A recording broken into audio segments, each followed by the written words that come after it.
silenciada. Desde temprano me dijo, hermana, me voy a predicar, porque él sale temprano, él es de Chile. Me voy a predicar la palabra de Dios y ¿me escucha? Regresando a la... Sí, Pastor Pozo. Buenos días, Pastor Pozo. ¿Cómo está, hermanita María? Ya regresó, Pastor. Sí, ya estamos listos ya, gracias al Señor. ¿Cómo le fue, Pastor? ¿Cómo le fue en la prédica por allá donde fue usted?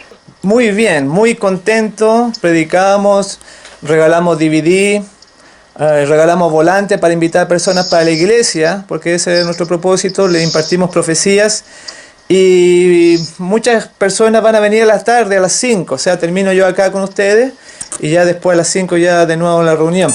Y nos vinimos con una persona, una visita que quería conocer el lugar donde está nuestra iglesia. Una visita, así que nos vinimos conversando con él todo el viaje y estamos muy contentos, nos fue muy bien, gracias a Dios. Ay, Pastor, qué bueno, Sí. bueno. Usted que va para todos lados, lo hemos tenido en todos los lugares, hasta en Nueva York, allá donde lo conocí y todo. Qué lindo, Pastor. Me recuerdo cuando me hizo la prueba ahí en la computadora que salí llena de tanta cosa. Ah, sí, el chequeo médico allá en New Jersey. El chequeo médico, ¿lo hace todavía usted por allá, Pastor? Claro, por supuesto. Claro que sí, eso trae a muchos hermanos también para saber cómo estamos, ¿verdad? Por dentro. Ay, qué bueno, Pastor. Bueno, yo no le quito más tiempo. ¿Qué horas son allá, Pastor, con usted? Las 13:28. Wow, ok, ya no le quito más tiempo, porque yo sé que tiene que reunir con Sí. con los hermanitos. Adelante, Pastor, que Dios lo use grandemente. Muchas gracias, hermana María. Estoy muy contento, como recién les dije, de haber ido a predicar allá a la Plaza de Armas, compartir el mensaje de los tres ángeles. Fue una recepción muy buena y esperamos bastantes visitas en la tarde que nos acompañen. También quisiera pedir la oración antes de entrar en el texto, porque tenemos desafíos misioneros en Canadá. En Canadá tenemos invitación para realizar una campaña en Estados Unidos, en New Jersey nuevamente y en Ecuador. Así que les pido la oración. Estoy muy contento por todo lo que el Señor nos ha bendecido. Hace una semana atrás tuvimos un bautismo allá en un cerro, en una piscina, así que estamos llenos de bendición y contentos de compartir con ustedes, y que Dios bendiga la labor que realizan ustedes en el fuerte clamor final, hermana María, y a todos los que componen el equipo que trabaja ahí para difundir la palabra del Señor. Bien, vamos a compartir en esta tarde el mensaje que lleva por título Ataque jesuita al adventismo. Y lo vamos a hacer empezando con el capítulo 14 de Apocalipsis, en el versículo 12, que dice así: aquí está la paciencia de los santos, los que guardan los mandamientos de Dios y tienen la fe de Jesús. Un texto muy conocido que señala el carácter de aquellos que van a dar el mensaje de los tres ángeles, porque estos mensajes van a ser mundial. Se va a desenmascarar los planes del enemigo, porque el mundo tiene que saber lo que sucede. Dios quiere dar la luz al que está en tinieblas para que no sea engañado. El mismo Señor Jesús dijo en Mateo 16, versículo 26 lo siguiente: no hay nada encubierto que no salga a la luz. Así que todo va a ser desenmascarado, y por eso que Dios levantó a esta iglesia, a este pueblo adventista del séptimo día, para dar estos mensajes y combatir la imagen de la bestia. La mujer que está sentada sobre la bestia que tiene 7 cabezas, el falso profeta, etcétera, etcétera. Y en Apocalipsis 17 vamos a analizar qué es estos símbolos que ya hemos visto en programas anteriores, que es importante dar el mensaje de los tres ángeles, pero ahora vamos a desglosarlo para entenderlos un poco más, y el grave peligro que enfrentamos hoy como iglesia, como individuos, ante la persecución de los jesuitas en contra del pueblo de Dios. Y en Apocalipsis 17 dice: y me llevó en el espíritu al desierto, y vi una mujer sentada sobre una bestia escarlata, llena de nombre de blasfemia, y que tenía 7 cabezas y 10 cuernos. Y la mujer estaba vestida de púrpura y de escarlata, y dorada con oro, y adornada de piedras preciosas y de perlas, teniendo un cáliz de oro en su mano, lleno de abominaciones y de la suciedad de su fornicación. Y en su frente un nombre escrito, un misterio: Babilonia la Grande, la madre de las rameras y de las abominaciones de la tierra.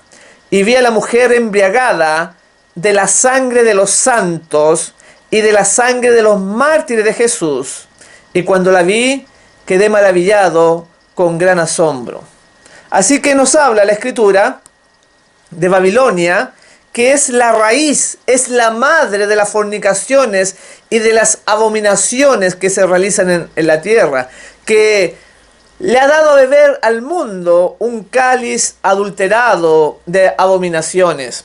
Y notaron que dice ahí, en este capítulo 17, habla de que esta mujer estaba embriagada con la sangre de los santos y la sangre de los mártires de Jesús. Es muy importante eso, porque vienen tiempos difíciles que la iglesia, que el pueblo de Dios debe entender, debe profundizar, no olvidarse de que, como fue en el pasado, de persecuciones en la Edad Media, eso nuevamente se va a repetir. Y para darnos cuenta de que se está refiriendo al papado, esta ramera, esta bestia, dice en el versículo 9, y aquí hay sabiduría. Las 7 cabezas son 7 montes sobre los cuales se sienta la mujer. En un simbolismo, las 7 cabezas representan 7 montes o 7 colinas. Y en el versículos 12 y 13 nos habla de que va a tener éxito Babilonia, de que va a avanzar en sus planes, pero dice que las 7 cabezas, la bestia en la cual se sienta la mujer, tiene 10 cuernos. Estos representan, estos 10 cuernos, a 10 reyes. O sea, cuando cae el Imperio Romano, se divide en 10 partes. Así se formó lo que hoy se conoce como Europa. O sea, Europa tiene que ver también con esta profecía. Y dice acerca del que le va a entregar el poder al papado.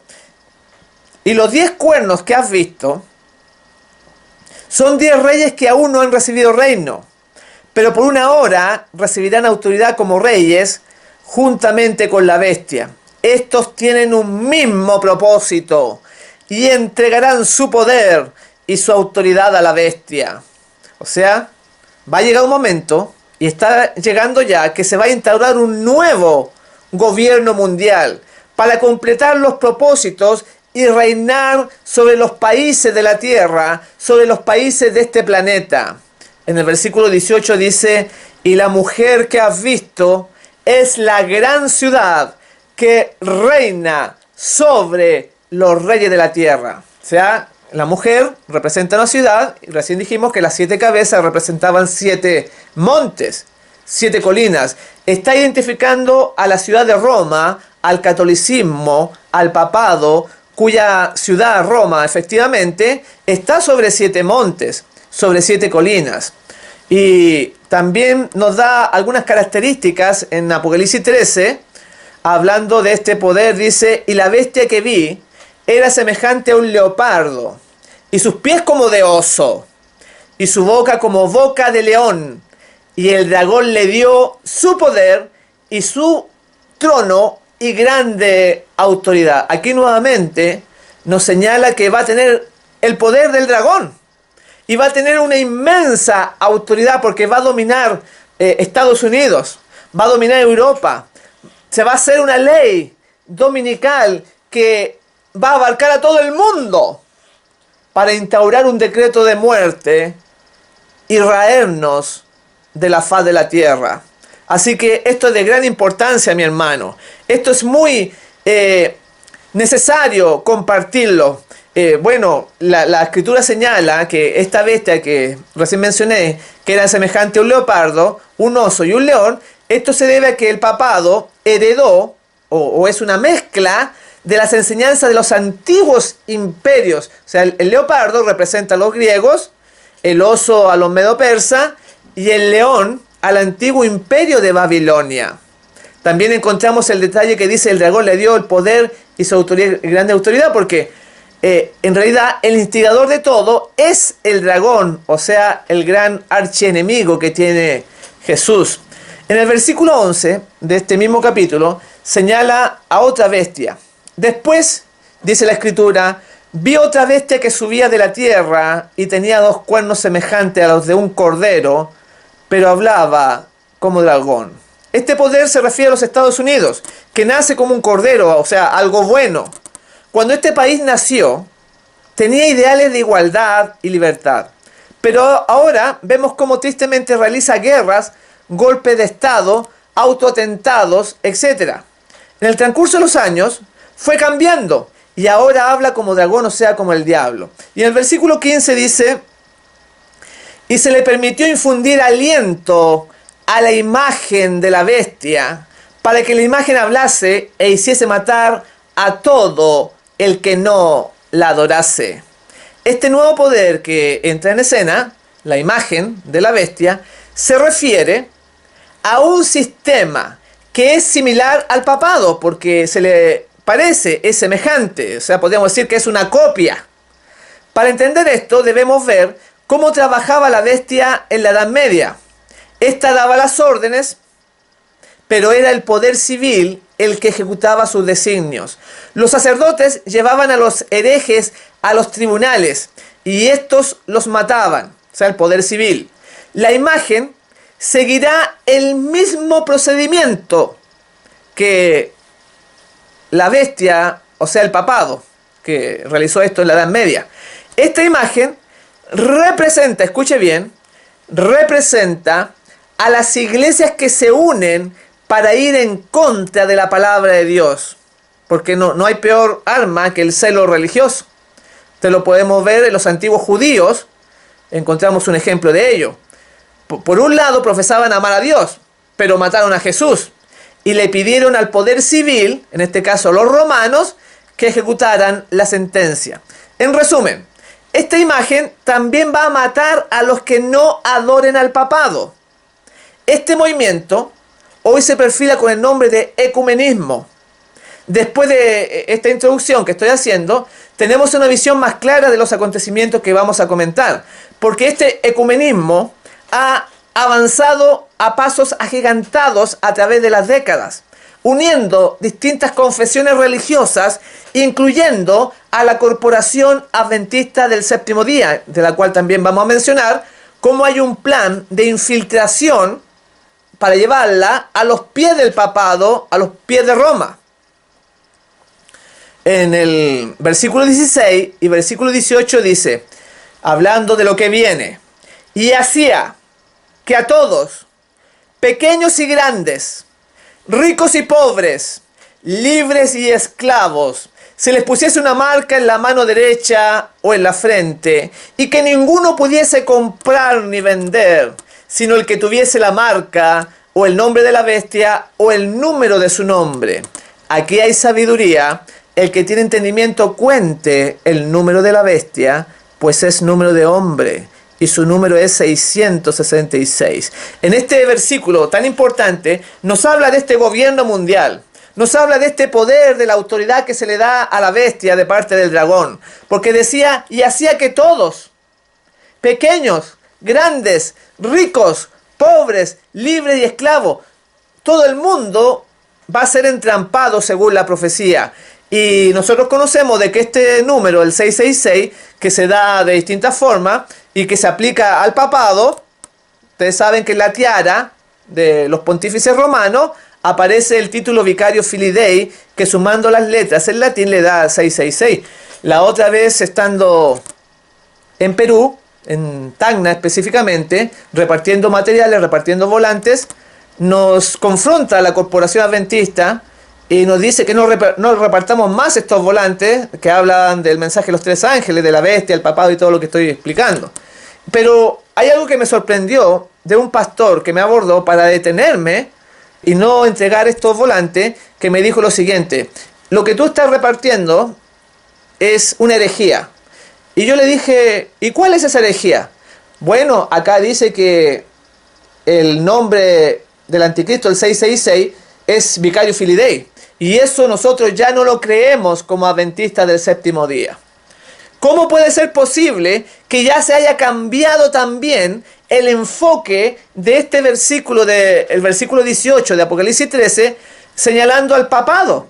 Sino que ahora le dan otra enseñanza, otra connotación, que ha sido parte, como lo vamos a ver, del cambio sistemático que los jesuitas han estado realizando en distintas instituciones, distintas iglesias, que señalan en la profecía de Apocalipsis al papado como la bestia, como el poder del mal. Esto no es casualidad, y yo lo pude experimentar en esta experiencia que tuve allá en Tacna, con esta confrontación que tuvimos allá. Y vamos a ver de que además de eso, estos poderosos se ayudan o tienen simbolismos que tienen que ver con la actualidad, con los sucesos que hemos visto durante estos años, a modo de ejemplo, para que las personas se den cuenta del poder contra el cual el pueblo de Dios va a tener que luchar, el poder tan inmenso que va a tener que combatir los que guardan los mandamientos de Dios y tienen la fe de Jesús, como leímos recién en Apocalipsis 14:12. Va a ser una obra titánica.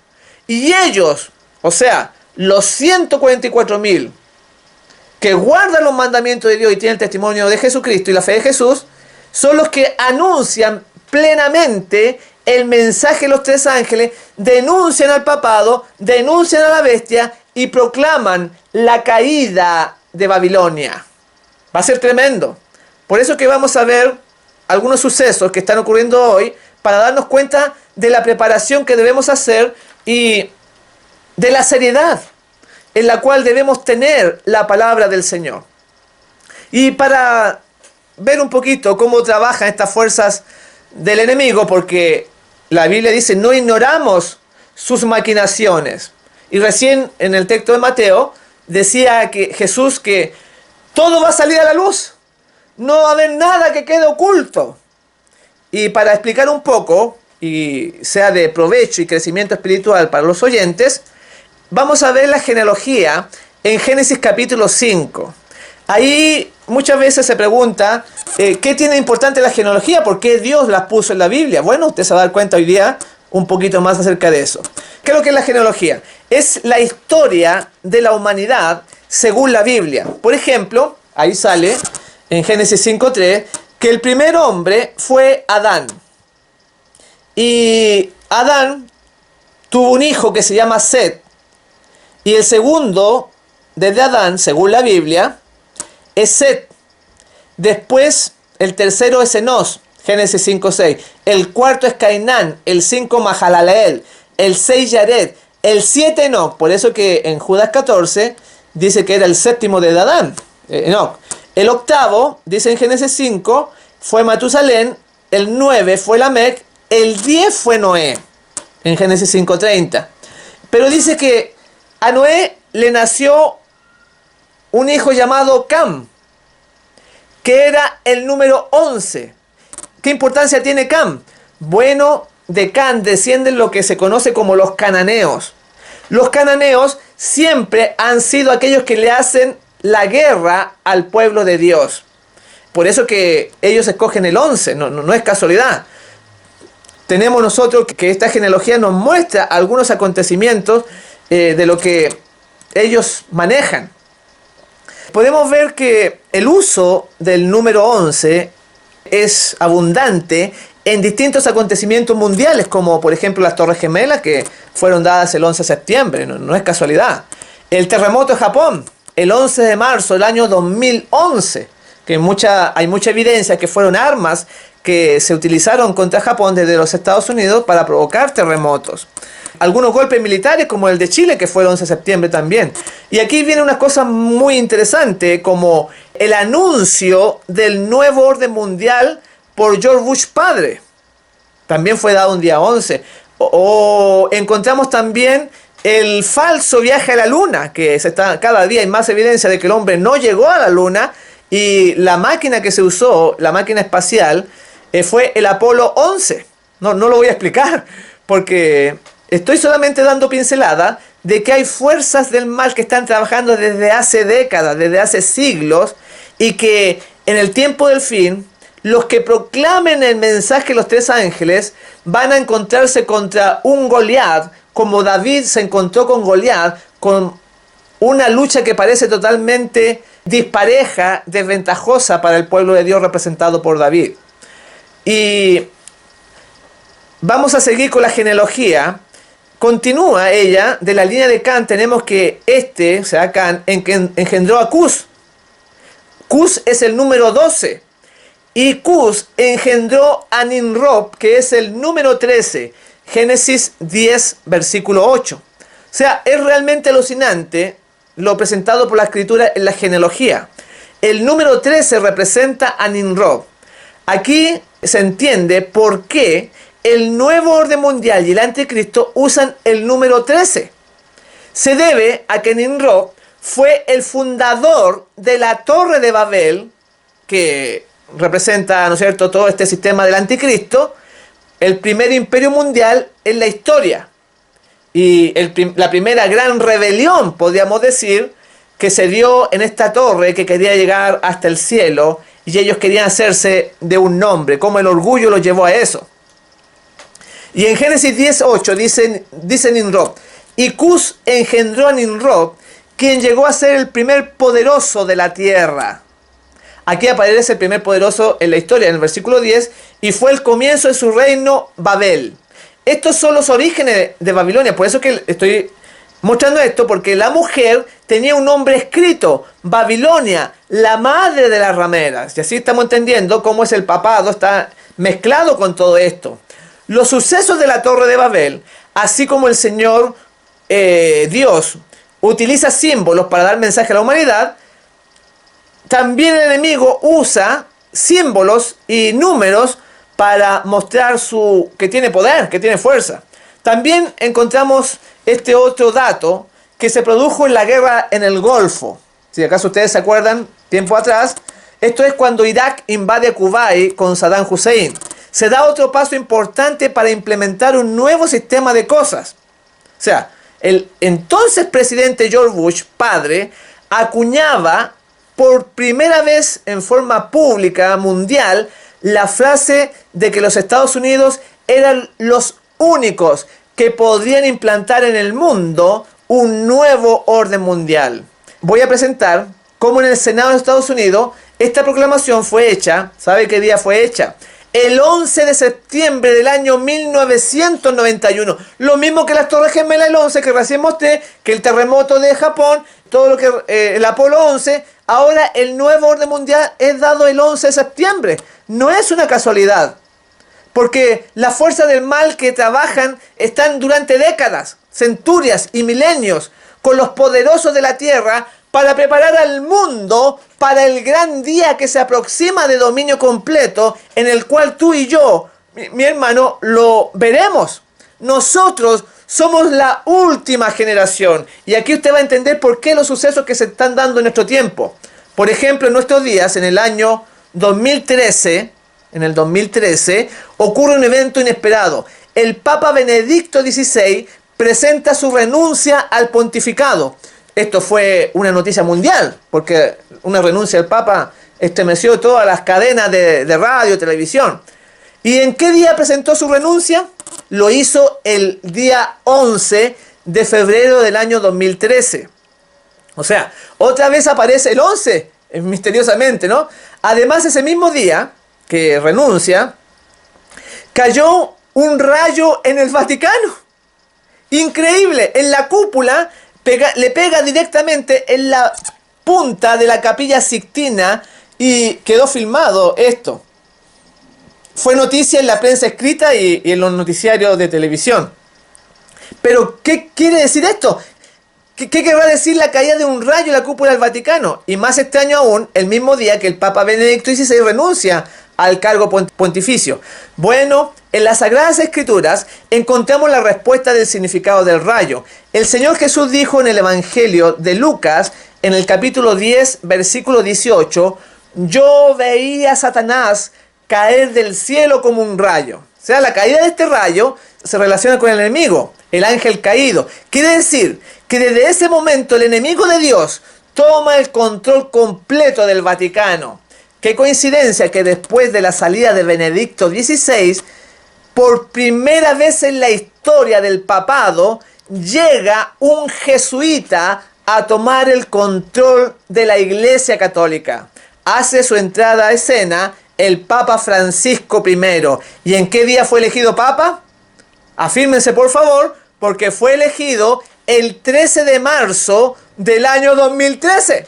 Lo mismo que estamos viendo con Nimrod allá en la genealogía bíblica de Génesis capítulo 5. Ahora el Papa, días después que renuncia Benedicto XVI, el día 11, ahora el día 13 de marzo del año 2013. Otra cifra espectacular. El 13 dijimos que es símbolo del anticristo, que representa a Nimrod, el que se opone a Dios, el que levanta la torre de Babel. Para explicar esto también podemos verlo en el billete de $1, donde aparecen 13 estrellas, donde arriba del águila, donde aparecen en la pata derecha del águila aparecen 13 hojas, aparecen 13 flechas, 13 frutos. Hay una pirámide en el billete de $1. Ustedes saben que en Estados Unidos jamás han habido pirámides, eso es de Egipto, de allá, de esos lugares, pero sin embargo ustedes tienen una pirámide ahí, truncada, cortada, que abajo en la parte inferior, aparece un título que está en latín, en el idioma del Vaticano, en el idioma de la bestia. ¿Qué tiene que hacer eso ahí en latín si ellos hablan inglés? Y dice así: Novus Ordo Seclorum. O sea, esta frase, Novus Ordo Seclorum, significa el nuevo orden de los siglos.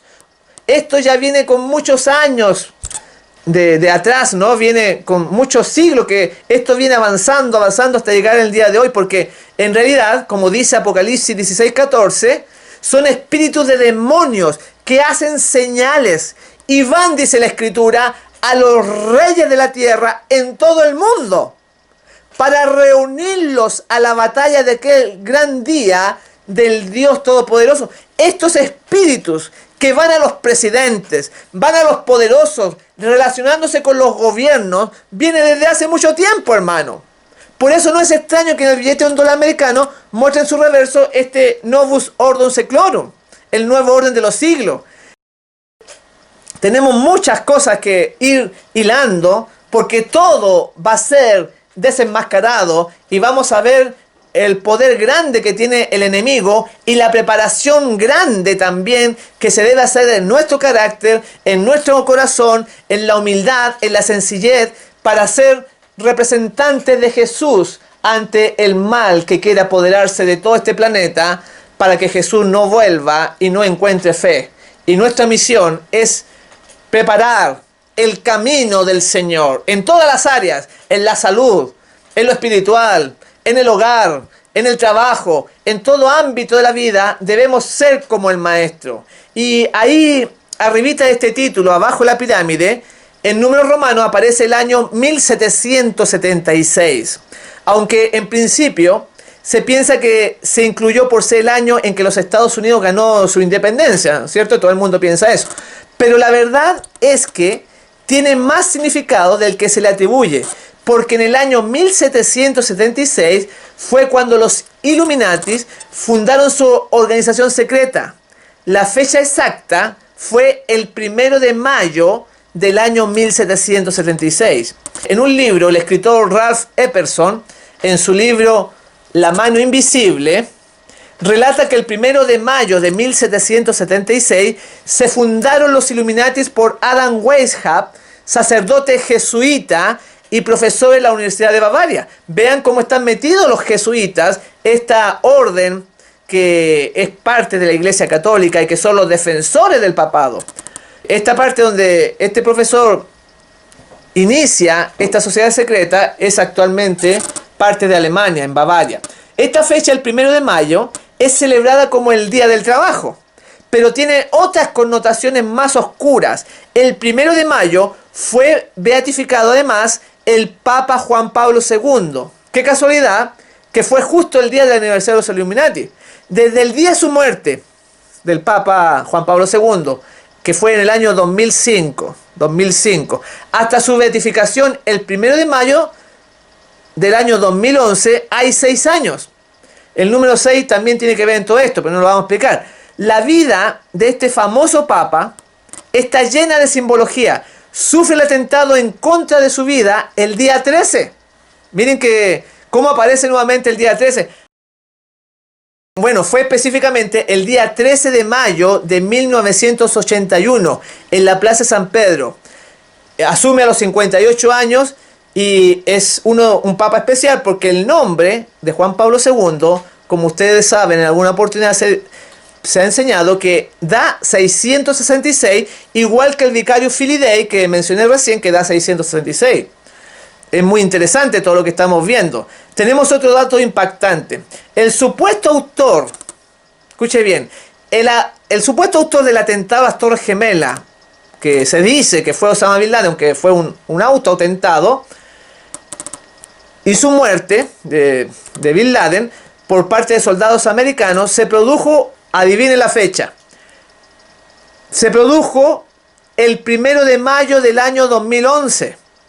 El mismo día, o sea, el mismo día que el Papa Juan Pablo II era beatificado, se daba muerte a Bin Laden. Así que encontramos una variedad de mensajes relacionados unos con otros que muestran estas labores de estos agentes del mal que vienen desde hace muchos siglos atrás. También tenemos esto de la pirámide, que aparece en el billete de $1, como el investigador Klaus Dona da a conocer los hallazgos del ingeniero Elías de Sotomayor. Este ingeniero, en el año 1984, estaba buscando oro en la cueva de los Tallos por allá en Ecuador. Pero para su sorpresa, encontró variados artefactos arqueológicos muy antiguos. Entre ellos, escuche bien, una pirámide con un ojo en la parte superior y con 13 peldaños. Igualita que la pirámide que aparece en el billete de $1, pero esto fue encontrada en Ecuador. Hace mucho tiempo ahí estaba escondida. ¿Cómo explica usted eso? Porque realmente la labor de los 144.000, la labor de los que guardan los mandamientos de Dios y tienen la fe de Jesús, va a ser tremenda. Muy importante. Va a quedar demostrado que sí se puede hacer la voluntad de Dios, que sí se puede guardar los mandamientos y que sí se puede tener el carácter de Jesús y la misma fe del Hijo del Hombre. La historia se vuelve a repetir. No hay nada nuevo debajo del sol. Se aproxima un nuevo sistema de cosas en donde los disidentes serán tratados con severidad, con multas, cárcel y finalmente la muerte. Este es el plan final. Exterminar al pueblo de Dios. Y usted sabe que todo hermano que se quede en las ciudades, cuando venga el decreto dominical, que es la última señal para huir, será tratado como esclavo. Si no es muerto, va a ser tratado como esclavo en este nuevo sistema. Usted puede leer Apocalipsis 18, ahí sale eso. Es muy importante y que el pueblo se ha entretenido en otras cosas sin mirar la gravedad de los tiempos que estamos viviendo. Están entretenidos en cosas que no aportan para su preparación espiritual. Pero esto que estamos mencionando del exterminio del pueblo de Dios, por desconocido que parezca, esto ya ocurrió hace tiempo atrás. En los días, por ejemplo, de la reina Esther. Cuando, si ustedes se recuerdan, cuando estaba el imperio de los medos y los persas, se dictó un decreto para raer a los hijos de Dios de sobre la faz de la tierra. Amán, ustedes pueden chequear esta historia en la escritura, Amán consultó con los magos para ver qué día era propicio. ¿Y qué día fue escogido para matar a los judíos? Increíblemente, fue el día 13. Lo mismo que estamos mencionando. En Esther, en el capítulo 3, versículo 13, es interesante observar cómo se van desarrollando los eventos. Y además, en el billete de $1 encontramos que hay 33 plumas en las alas del águila. Realmente llama la atención tanta coincidencia con el número, ahora con el número 33, que es el grado máximo de la masonería. Se encuentra en variadas ubicaciones geográficas en todo el mundo, a sucesos importantes que se dan en el paralelo 33. Pero no solo lo encontramos ahí, además en hechos importantes como la muerte del Papa Juan Pablo I, que fue un papa que duró muy poquito tiempo, que muere a los 33 días de su pontificado. Muchos investigadores señalan que se hizo un rito Illuminati para eliminar a este papa que deseaba realizar buenas reformas en la iglesia. Existen documentales y libros como un libro muy interesante que lo leí que se llama Muerte en el Vaticano, que muestran que fue envenenado por los mismos cardenales. Esto se debe a que muchos actos eclesiásticos del Vaticano pertenecen a la masonería. Por eso que aniquilaron a este Papa Juan Pablo I, o el nombre que tenía él, Albino Luciani. Lo embalsamaron inmediatamente para que nadie pudiese hacerle un examen toxicológico de su cuerpo. Hoy en la actualidad vemos que cada día es más común que altos eclesiásticos sean masones. En el programa de RT, Desde la Sombra, el periodista Daniel Stulin entrevista al sacerdote Paul Kramer, profesor de teología y escritor de numerosos libros, quien declaró que a Benedicto XVI le preguntaron ¿cuál era la mayor amenaza o peligro para la Iglesia Universal? Y él contestó que era la masonería, porque se basa en la religión de misterios más antiguas. Así que esto viene de mucho tiempo atrás. La entrevista continúa con la declaración: sin duda alguna, la Iglesia ha estado bajo influencia masónica desde el reinado de Paulo VI. En estas declaraciones podemos notar el gran poder de estas sociedades secretas. Es por eso que aparecen tantos símbolos ocultos y otros más que no voy a mencionar, que estaban en el billete de $1, sino que vamos a decir en esta parte, recapitulando, que este número 13 que aparece en los escalones de la pirámide no está por coincidencia. Podemos observar que hay 13 estrellas, como recién dije, en la parte de arriba del águila. Las franjas en el escudo del águila son 13, tiene 13 estrellas. En la parte izquierda tiene una rama con 13 hojas y 13 frutos. Además tenemos que la Virgen de Fátima se apareció el día 13. El atentado de Juan Pablo II fue el 13. Y la fecha que asume este papa actual, este papa argentino, Francisco I, es el 13 de marzo del 2013. Y escuche bien, si usted suma esta fecha, 13 de marzo del año 2013, le va a dar 13 también. Tendríamos el 13, 1 más 3, da 4, más el mes de marzo, que da 3, da 7, y el 2013 más el 2 da 9, más el 1 da 10, y más 3 le da 13. Es sorprendente ver tanta coincidencia en estos datos, que no debemos olvidar. Todos estos datos que estamos viendo es porque él, Francisco I, es un papa jesuita y que por primera vez, la Compañía de Jesús consigue el control total del catolicismo y lo hace un día 13. El cargo máximo al líder jesuita se le conoce como el Papa Negro, porque en realidad es el que comanda a esta fuerza que protege al Papa, pero ahora se ha juntado el Papa Blanco, que es el Papa que da la cara, y ahora con el Papa Negro. Antiguamente el Papa Negro daba las órdenes detrás de bambalina al Papa de turno, pero ahora esos dos cargos se han unido. Y también, bueno, vamos a explicar un poco cómo esto ha afectado a la Iglesia Adventista o la Corporación Adventista, porque no solamente vamos a tener que tener el carácter de Jesús, los que guardan los mandamientos de Dios y tienen la fe de Jesús, sino que además está siendo infiltrado este movimiento adventista, y por eso que ustedes encuentran en la estructura mundial 13 divisiones: la división sudamericana, la división europea, etcétera, etcétera. Si usted empieza a contar, son 13. Y vamos a ver cómo el centro de todo esto, la conferencia general, usted la encuentra en Maryland. O sea, Maryland quiere decir la ciudad de María. Es muy interesante, así que vamos a ahondar más, porque todo va a salir a la luz. Va a ser desenmascarado. El mensaje del tercer ángel va a ir avanzando hasta el inevitable triunfo en el segundo regreso de nuestro amado Señor Jesús. Va a estar preparado el camino, va a quedar todo bien claro, para que nadie se pierda, sino que decida con conocimiento, con información, con la escritura. Los jesuitas, esta orden que estoy mencionando, trabajan con los individuos desde la niñez. Debido a eso, se dedican a ganar mucha influencia en los colegios y universidades. Hacen una obra de beneficencia coordinada para así ampliar su influencia. Parece bueno, ¿no? Parece una obra social, pero el blanco real, oculto, a conseguir es derribar los poderes soberanos de los estados y naciones. No es solamente una cuestión de dominio de las iglesias.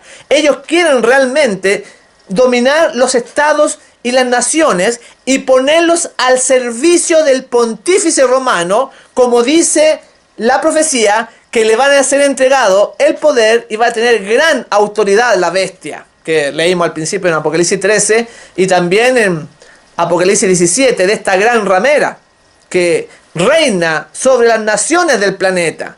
El periodista Daniel Stulin, que mencionamos recién, define muy bien a este movimiento dentro del catolicismo y dice así: la Compañía de Jesús hoy en día es una fuerza rígidamente disciplinada con más de 50.000 miembros en el mundo. Fue fundada como una unidad de inteligencia política por la antigua oligarquía europea. Vean cómo este periodista tiene muy claras las cosas. Como una nueva herramienta para implementar su objetivo histórico de eliminación de la institución neoplatónica del Estado, ya sea en su forma republicana o monárquica. O sea, está diciendo que el rol histórico es eliminar las naciones. La organización jesuita está estructurada de acuerdo a un modelo estrictamente militar, con su escala mayor general situada en el Vaticano. Los jesuitas pretenden crear un mundo sinárquico basado en, número 1, la drástica reducción del desarrollo tecnológico. Número 2, la derrota del capitalismo industrial de la clase media. Y número 3, echar por tierra los poderes soberanos de los estados y naciones, que deberán ser sustituidos por agencias suprarracionales de un mundo globalizado como el Banco Mundial, el Fondo Monetario Internacional, la UNESCO, el Instituto de la ONU para la Formación e Investigación y el Consejo Mundial de Iglesias. Vean que este hombre, la visión que él tiene, que está diciendo es que ellos están tratando de derrotar a los estados para reemplazarlos por un banco mundial, por un sistema globalizado, y a lo que a nosotros nos interesa en las religiones, tener un consejo mundial de iglesias.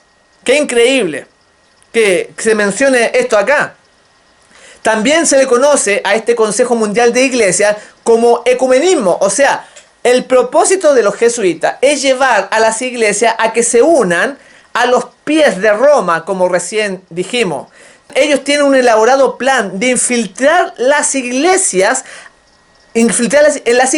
a sus jóvenes sacerdotes, para que se hagan miembros de una determinada iglesia, obtengan cargos importantes y de allí llevarlos a los pies de Roma. O sea, a ellos no les importa el tiempo, tienen todo el tiempo, se demoran décadas y meten jóvenes, tienen todos los recursos para que década tras década ir avanzando hasta que se produzca el gobierno mundial del papado. De hecho, este movimiento fundado por Ignacio de Loyola nació en la Edad Media como una respuesta para detener el avance de la reforma protestante y mantener a las personas bajo la autoridad del pontífice romano. O sea, ese es el objetivo de los jesuitas. Y ese objetivo nunca, mi hermano, no se confunda, nunca ha cambiado. No se dudará en usar cualquier estratagema como el asesinato, por ejemplo, el soborno, el envenenamiento, como le sucedió a Juan Pablo I, que recién comenté, etcétera, etcétera. Para lograr el dominio mundial, ellos van a usar todo tipo de herramientas. Cualquier persona quizá podría encontrar fuera de lugar estas declaraciones que estoy realizando. Como que cuesta creer que estas personas, estos religiosos, puedan llegar a estos medios para conseguir tan egoístas propósitos. Pero la verdad es que no es nuevo. Muchas personas desconocen que fue, voy a poner un ejemplo, que fue la Iglesia Católica la instigadora de la Segunda Guerra Mundial apoyando a Hitler. Escuche bien, porque esto es historia, no lo estoy inventando. A continuación presentaré la evidencia de un extracto de la carta que el presidente de los Estados Unidos, Harry Truman, le enviara al Papa Pío XII, en la cual ni siquiera le llama Papa. Este es un documento histórico. Dice así, que le fue enviado, ¿no es cierto?, por el presidente de los Estados Unidos. Dice, señor Pacelli, no le dice Papa, le dice señor Pacelli, como bautista y como jefe ejecutivo de la más grande y poderosa nación del mundo, en la cual todos me llaman simplemente señor Truman, no puedo dirigirme a usted como su santidad, título que solo pertenece a Dios. Y ahí él empieza a decirle directamente lo que el presidente Truman piensa del Papa. Dice, no creo que usted ni su iglesia estén entre los que verdaderamente desean la paz y trabajan por ella. Para refrescar su memoria, le recordaré algunos hechos de su predecesor en el Vaticano, el Papa Pío XI, el iniciador de toda agresión fascista en los tratados de Letrán, celebrados con Mussolini en el año 1929. Este fue el principio de la traición a la civilización cristiana, dice Truman. Fue este el comienzo de los horrores que sufrieron Europa y el mundo, cuyas consecuencias estamos sufriendo todavía. Usted mismo, le dice Truman al Papa, usted mismo fue especialmente preparado como joven sacerdote y como diplomático de la Iglesia para el propósito específico de ayudar a Alemania a prepararse para la guerra mundial. Usted y el Kaiser urdieron en Suiza las intrigas contra los aliados durante la Primera Guerra Mundial. Vean cómo acusa al Papa en forma directa. Usted, dice, estuvo 12 años en Alemania, en donde tomó parte de la ascensión de Hitler al poder, habiendo celebrado acuerdos con él y con el execrado von Papen, que ayudó a Hitler a tomar el poder y puso su firma a la del cardenal Eugenio Pacelli y a la de Hitler en el concordato con el Vaticano firmado en 1933. ¡Qué casualidad! 1933 se firmó. Ustedes saben que Hitler, también perteneciente a estas sociedades, subió como canciller cuando domina Alemania en el 33 también. Nadie creerá jamás que usted ignorase el complot de Hitler y sus nazis que estaban preparando contra nosotros. Así que ahí le habla de que él sabía y ayudó para la Segunda Guerra Mundial, donde murieron miles y millones de personas. Dice, porque si perdiésemos o nos debilitásemos con la guerra que usted está provocando contra Rusia, fácilmente procuraría el Vaticano una alianza con ella. Su predecesor, el Papa Pío XI, declaró públicamente que él haría pacto con el diablo mismo si conviniese a los intereses de la Iglesia. Por lo tanto, señor Pacelli, en mi deber como jefe de este país predominantemente protestante, rechazar sus propuestas a guisa de alianza, de pacto, de paz. Los que comen en el plato en que el diablo está comiendo deben usar una cuchara muy larga, sigue diciendo Truman. Bueno, y ahí sigue la carta, pero estaba terminando. Sinceramente suyo, Harry Truman, presidente de los Estados Unidos. Ahí lo acusa al papado de ser el instigador de la Segunda Guerra Mundial. Están aliados con esta gente de Italia, los fascistas. Y ustedes ven cómo murió tanta gente. Así que es posible, ciertamente es correcto de que ellos, tanto los jesuitas como el papado, no les va a importar qué herramientas usar para llegar a controlar el dominio de este planeta. Por eso que vivimos tiempos difíciles, mis hermanos. Es un tiempo de abrir los ojos, es un tiempo de despertar, de acercarnos más a Jesús, de acercarnos más a Dios. Pero no todos van a entender, porque el entendimiento va a ser de acuerdo a una vida de entrega, de santidad, de cambio de corazón. Por ejemplo, en Daniel 12, que también hay unas tremendas profecías que quizás más adelante podamos compartir. Daniel 12, del 8 al 10, versículo 8 al 10 dice: y yo oí, mas no entendí, y dije, Señor mío, ¿cuál será el fin de estas cosas? Ustedes saben que Daniel le pregunta y le explican que va a venir un tiempo de angustia, Miguel se levantará, la ciencia aumentará, y entonces él pregunta, Señor mío, ¿cuál será el fin de estas cosas? Él respondió, anda Daniel, pues estas palabras están cerradas y selladas para el tiempo del fin. Y aquí viene la parte que queremos destacar. Versículo 10. Muchos serán limpios y emblanquecidos y purificados. Los impíos procederán impíamente, y ninguno de los impíos entenderá. Pero los entendidos comprenderán. Gloria a Dios por eso.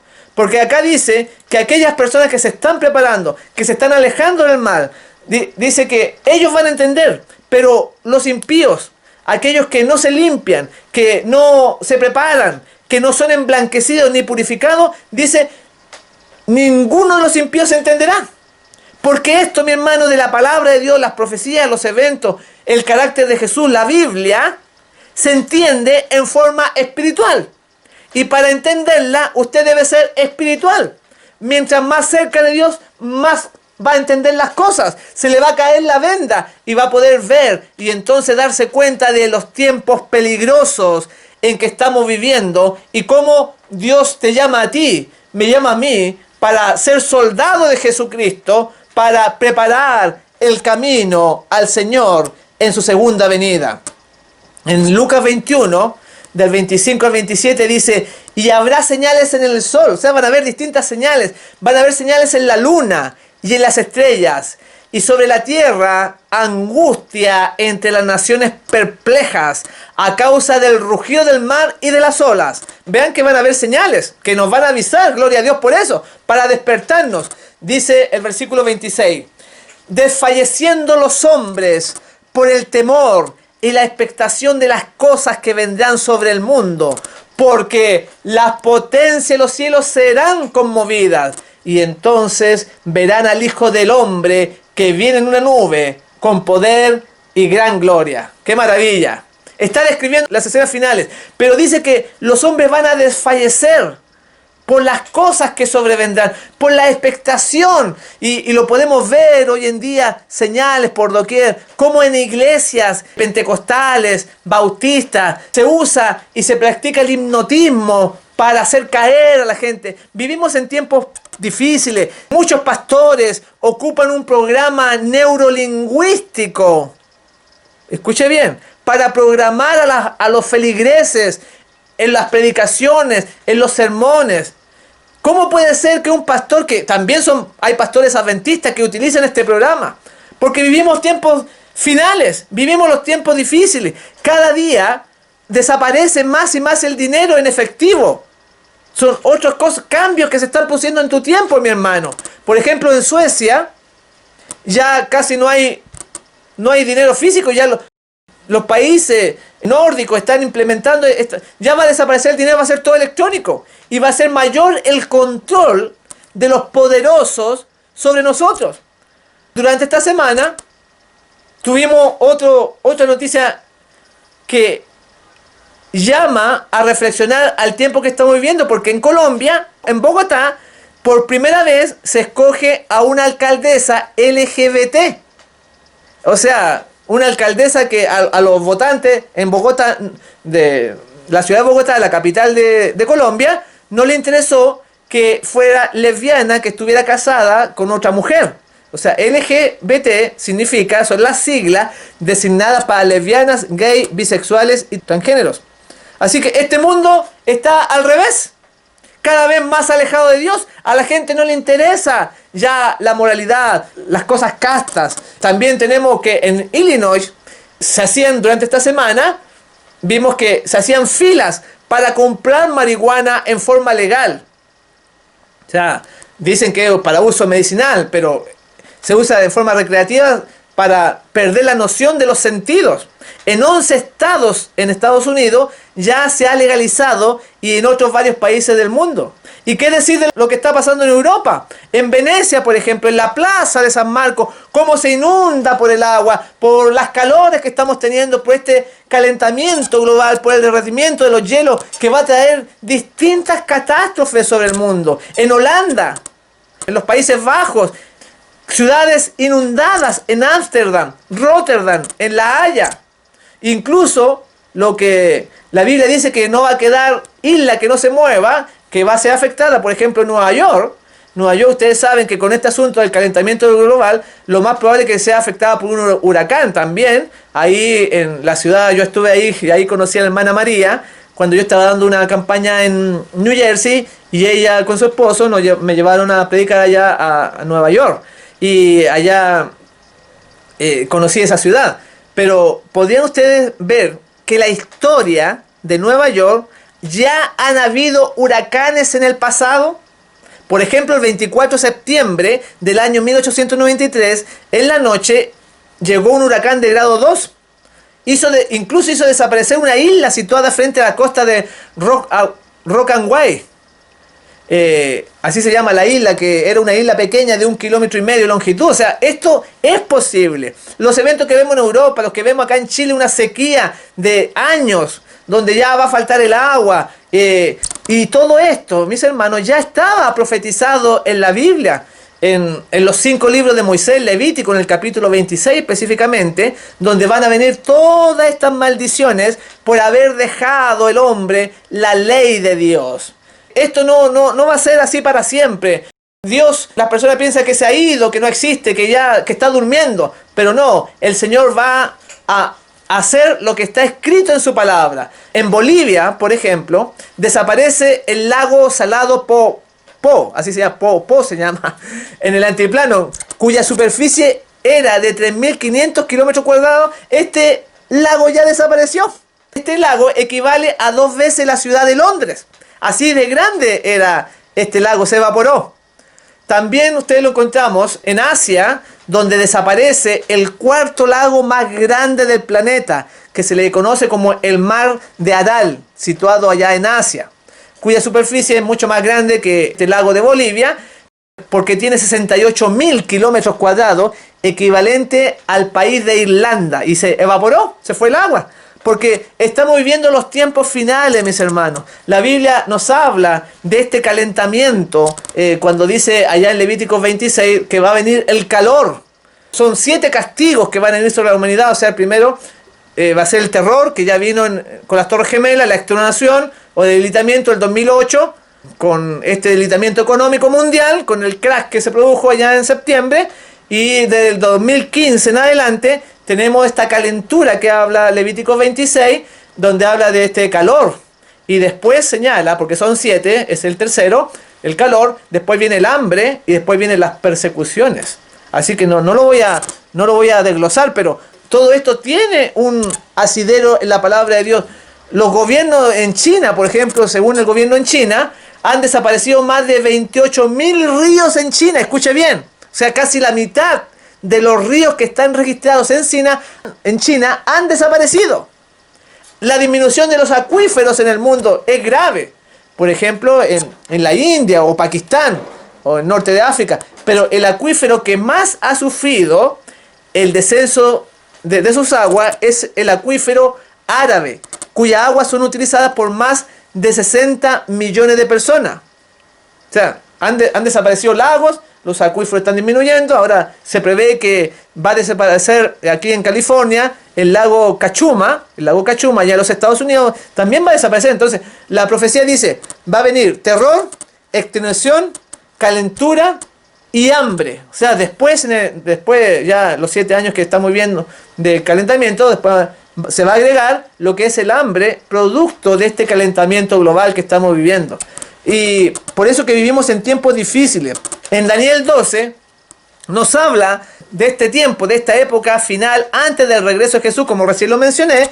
En el versículo 1 dice, en aquel tiempo se levantará Miguel, el gran príncipe que está de parte de los hijos de tu pueblo, y será tiempo de angustia, mi hermano, cual nunca fue desde que hubo gente hasta entonces. Pero en aquel tiempo será libertado tu pueblo, todos los que se hallen escritos en el libro. Y esa debería ser nuestra preocupación. ¿Soy salvo? ¿Está mi nombre escrito en el libro de la vida? ¿Estoy preparado para este evento, el más grandioso de la historia de la humanidad? Cada uno debe hacerse esa pregunta y ver cómo se prepara, porque esto viene a todo tren. No hay pluma humana, dice ella, no hay pluma humana que describa los sucesos finales. Y también el versículo 4 dice, pero tú, Daniel, cierra las palabras y sella el libro hasta el tiempo del fin. Muchos correrán de aquí para allá y la ciencia se aumentará. La tecnología, vemos hoy en día cómo nos ha sorprendido. Cada día salen cosas nuevas, salen cosas que hace 20 años no se imaginaban nuestros padres, nuestros abuelos. Y qué hablar de los robots, por ejemplo, que hasta los futbolistas ahora le hacen robots con impresora 3D. O qué hablar de los hologramas, que cantantes que ya estaban muertos, como Elvis Presley supuestamente, o Michael Jackson, siguen cantando, siguen dando recitales, pero ahora como hologramas, que parecieran que estuvieran vivos. Y volviendo a los robots, el robot Sofía, que sorprende que en realidad es un humanoide, porque tiene la apariencia humana, le han hecho una cara, le han puesto goma, le han puesto pelo, cabello, y habla como un ser humano. ¿Qué vendrá más adelante si el Señor se demora en venir? Que sabemos que ya está a las puertas. El robot Asimo, el robot Atlas, que son maravillas de la ciencia. El robot Atlas se mueve, da volteretas hacia atrás en el aire, que es casi el porte de una persona. El robot Asimo, que habla, que corre, que juega fútbol, que hace un sinnúmero de cosas.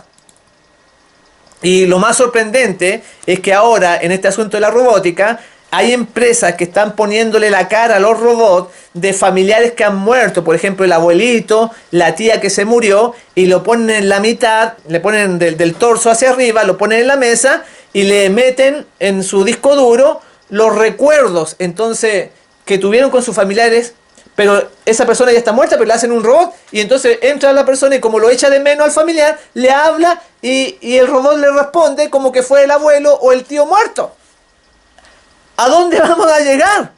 O sea, ¿cuándo la máquina se va a convertir en persona? Porque lo hacen igualito. Si Dios destruyó a los antediluvianos por hacer amalgamaciones entre hombre y animal, ¿qué pasará ahora que el hombre está haciendo estas cosas? Tenemos autos sin conductor, que ya es real. Sobre todo ahora que viene la tecnología 5G. Hay autos que vuelan. Etcétera, etcétera. ¿Y qué hablar de... Vivimos en tiempos difíciles. ¿Qué hablar de las religiones? ¿Qué hablar de aquellos movimientos que han salido en forma pura, pero que lamentablemente con el tiempo la bondad se transforma en odio? La humildad se va cambiando en orgullo. El amor va formando parte de la vanidad. El fervor en frialdad. Las iglesias comenzaron bien en la reforma protestante, pero fueron cambiando. ¿Por qué? Porque la Biblia señala claramente cómo iba a ser ahora el desarrollo espiritual que vamos a hablar de esta Babilonia, una Babilonia política que hablé recién un poquitito, y ahora la Babilonia espiritual en las iglesias. ¿Por qué esta reforma se detuvo? ¿Por qué ahora los luteranos están con Roma? Porque se ha hecho un trabajo interno de los jesuitas y que van a proclamarlo como el soberano de este mundo. En Hechos, en el libro de Hechos, en el capítulo 20, en el versículo 28 nos da la clave para entender por qué pasan estas cosas, se transforman los movimientos y decaen y van a los pies de Roma. Dice así: mirad por vosotros y por todo el rebaño en medio del cual el Espíritu Santo os ha puesto por obispos para apacentar la iglesia del Señor, que Él ganó con su propia sangre. Sé que después de mi partida entrará entre vosotros lobos rapaces que no perdonarán al rebaño. Y de entre vosotros mismos se levantarán hombres que enseñarán cosas perversas para arrastrar a los discípulos tras de sí. Por tanto, dice el consejo inspirado, velad, acordándonos de que por 3 años de noche y de día no se ceda a molestar con lágrimas a cada uno. Aquí nos presenta la Escritura que de las mismas religiones, de los mismos movimientos espirituales, iban a levantarse hombres que enseñarían cosas perversas para arrastrar a los discípulos y sacarlos de la sana doctrina. Y en 2 Corintios, capítulo 2, en el verso 11, dice, para que nosotros debemos velar, para que Satanás no gane ventaja alguna sobre nosotros, pues no ignoramos sus maquinaciones. Este pensamiento es clave para entender esto, porque el pueblo de Dios tiene que saber, para poder ser luz y desenmascarar los poderes que se coligan y aumentan para imponer una marca dominical y adoren a la bestia en este mundo. En 2 Tesalonicenses, en el capítulo 2, del 8 al 10, dice, y entonces, cuando ocurran todas estas cosas, será revelado es inicuo, a quien el Señor matará con el espíritu de su boca y destruirá con el resplandor de su venida. Inicuo, cuya venida es conforme a la actividad de Satanás, con todo poder y señales y prodigios mentirosos, y con todo engaño e iniquidad para los que se pierden, porque no recibieron el amor de la verdad para ser salvos. Una declaración tremenda, porque señala de que el enemigo va a venir con poder, con señales, con engaño de iniquidad. ¿Para quiénes? Para aquellos que no han recibido la verdad, no la quieren recibir. Ellos no andan de acuerdo a un escrito está. Ellos no dicen a la ley y al testimonio. Porque para identificar los falsos profetas, para identificar los falsos magos, como el caso de Faraón, los terremotos formados por el enemigo y todo lo que está pasando, hay que ser espiritual. Hay que andar a lo que dijeron la ley, los 5 libros de Moisés y el testimonio de los profetas de Zacarías, Ezequiel, Jeremías, todos esos profetas. A eso está refiriendo todo el Antiguo Testamento. Y en el conflicto de los siglos habla de lo que está sucediendo hoy en día. En la página 554 dice: los protestantes se han entremetido con el papado y lo han patrocinado. Han hecho transigencias y concesiones que sorprenden a los mismos papistas y les resultan incomprensibles.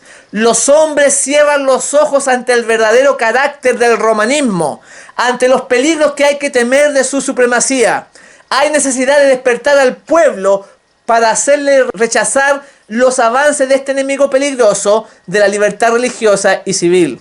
Acá dice que los protestantes se han entrometido, y tristemente voy a dar una noticia, porque los hombres han cerrado los ojos ante el verdadero carácter del romanismo, ya no lo consideran tan vil.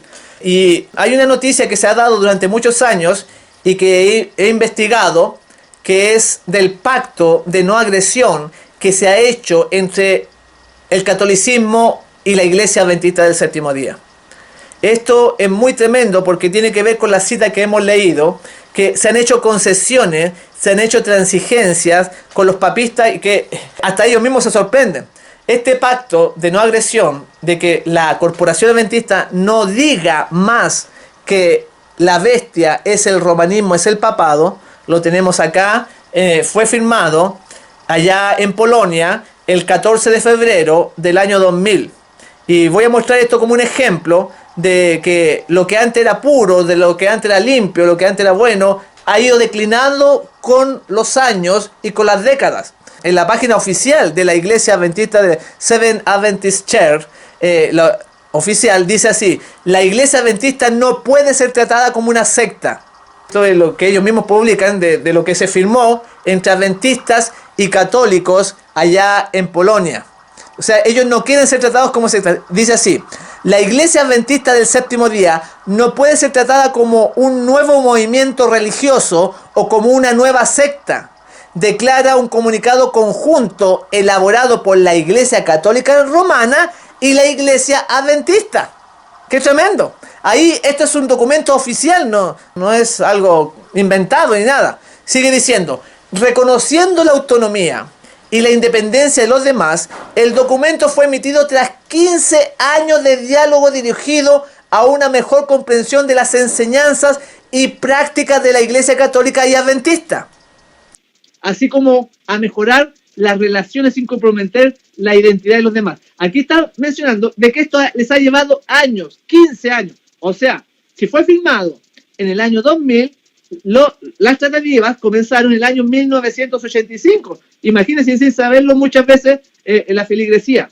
La declaración fue firmada, sigue diciendo, por representantes de las iglesias, entre ellos el pastor Vladislao Polak, presidente de la Iglesia Adventista en Polonia, y el arzobispo Alfons Nosor, que tiene que ver con la Comisión Episcopal Polaca para Asuntos Ecuménicos.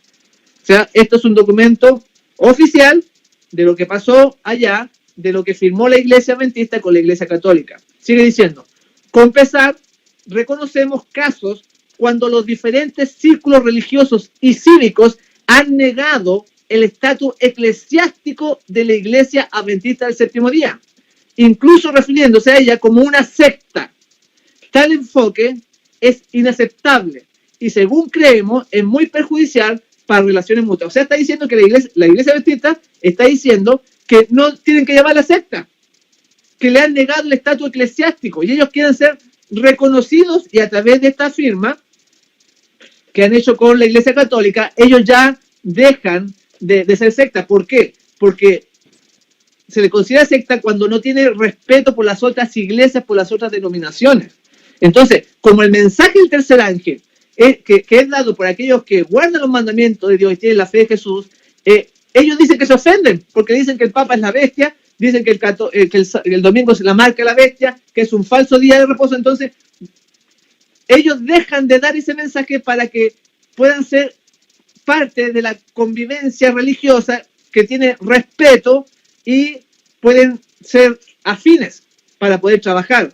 Sigue diciendo el documento: la declaración reconoce que aunque las iglesias pueden referirse a similitudes, también ven la diferencia entre la doctrina, la práctica y la política de las iglesias. Sin embargo, ambas partes afirman la necesidad de cultivar el respeto mutuo y aprender a entenderse. Entonces, para tener respeto mutuo, ya no hay que decir que el papado es el anticristo. El diálogo, sigue diciendo, se llevó a cabo sobre la base de la asociación, el cuidado de mantener una identidad plena de ambas partes, así como su autonomía e independencia, en el espíritu de respeto mutuo y amor cristiano, y en el reconocimiento de los ideales de tolerancia y libertad religiosa. Sigue el profesor adventista, dice: este es un giro importante en los acontecimientos para nuestra iglesia, dice el profesor Zacarías Lico, quien durante muchos años fue responsable de los asuntos públicos de la iglesia adventista polaca. Este desarrollo no es un resultado de críticas, ataques públicos o confrontación, sino la bondad cristiana hacia los demás y el respeto por la dignidad de una persona humana. O sea, está hablando de que esto es un resultado, este desarrollo, no de críticas, no de ataques públicos o confrontacionales con la Iglesia Católica. Esto es increíble. ¿Cómo podemos nosotros transar para no ser llamados como secta?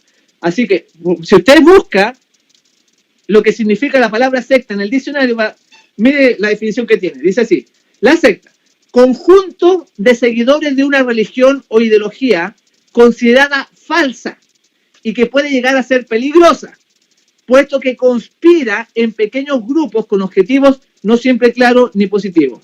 Sinónimo de secta, sociedad secreta. Entonces, ellos no quieren que los miren así, que somos peligrosos. Claro, al dar el mensaje del tercer ángel, al denunciar al papado, al denunciar a las iglesias protestantes, claro que nos van a considerar peligrosos, conspirativos contra ellos. Pero no podemos dejar de dar estos mensajes, porque Dios, mi hermano, fue aquel que lo ha dado. Y si tú eres adventista del séptimo día, tienes que proclamarlo, aunque la bestia, aunque la ramera se enoje. En el capítulo 41 del Conflicto de los Siglos dice: cuando los que honran la ley de Dios hayan sido privados de la protección de las leyes humanas, empezará en varios países un movimiento simultáneo para destruirlos. Conforme vaya acercándose el tiempo señalado en el decreto, el pueblo conspirará para extirpar la secta aborrecida.